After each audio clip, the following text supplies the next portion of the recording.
Vukulukumba bya wena u ri munhu byi hundza xivumbeko lexi u nga ka xona.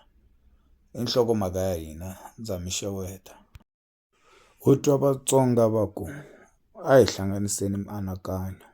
Vulavulo leri ri ri sukela leswi rhandzaka hi wena u tihlanganisa na leswi pimiwaka hi van'wana ku katsa na wena ku va mi kuma ntiyiso wa mhaka. Xikombiso, eka ntlangu wa bolo un'wana na un'wana mutlangi u lava ku va a huma a korile kambe a swi koteki hikwalaho va nyiketana hi bolo ku va u ri wun'we loyi a koraka. Ku huma eka miri wa wena a hi ku tihlanganisa na varikwerhu ntsena, na wena u nga huma eka miri ku va u endla leswi ku faneleke u ri munhu. Xikombiso, ku hambana na ku dya ngopfu, leswi loko u dya ngopfu swi ku nyikaka entiko wa le henhla swi tisa mavabyi. Ku va u tiolola leswi tshungulaka emiri, ku hlaya tibuku leswi ku nyikaka vutlhari hambileswi karhataka. Swo karhata swi tisa vunene.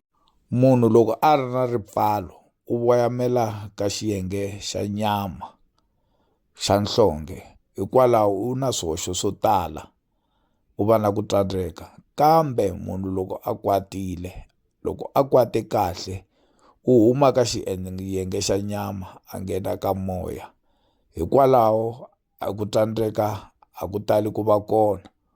U vona a nga ha twi na ku vava, a endla ntirho hi mafulufulu, a endla ntirho hi ku hetiseka.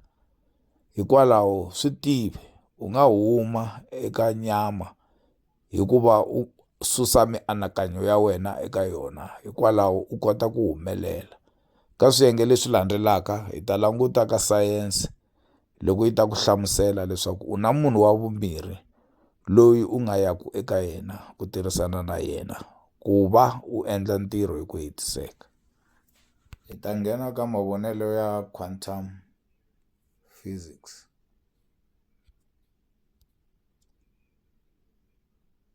Hi languta ka tlhelo ra quantum entanglement.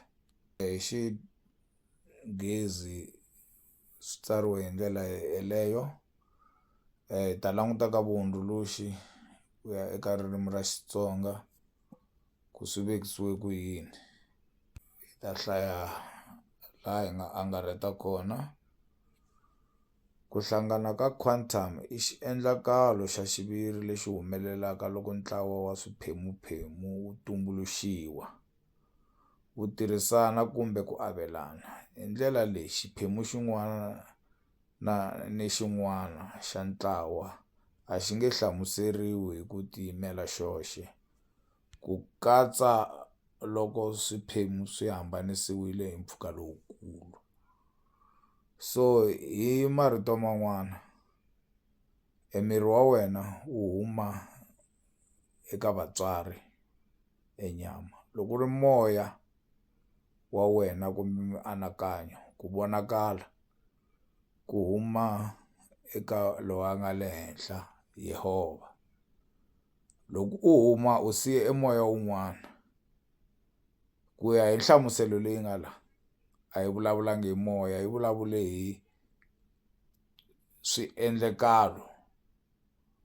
Loko u suka laha u nga suka kona wa ha hlanganile, wa ha ri na vutihlanganisi na laha u humaka kona, leswaku vutlhari lebyi hinkwabyo u byi siyeke u nga tihlanganisa na byona hikuva u nga khomeleli ka nyama leyi u nyikeke hi vatswari. U va wena hi moya, moya lowu wu nga khomana na lowu wa laha u sukaka kona, laha ku nga exihloveni xa vutlhari. Hikwalaho hi nga vula ku loko munhu a ri ka xiyimo xa moya, tirhelo ra yena ri na migingiriko, a ku na ku twa ku vava, u va ka hinkwaswo leswi vuyelaka ku hlengeleta mianakanyo ya wena u yi susa enyameni. A ku na masalamusi kwalana. Hinkwerhu hi leswi hi swi tivaka ku loko u nga yingiseli vulawuri bya nyama swi tisa ku humelela tanihiloko hi kombisile na le ndzhaku. Kambe mavonelo ya sayense na wona ya nyika vumbhoni leswaku u hlanganile hi moya na laha moya wa wena wu humaka kona. Hi ta heta kwala. Inkomu.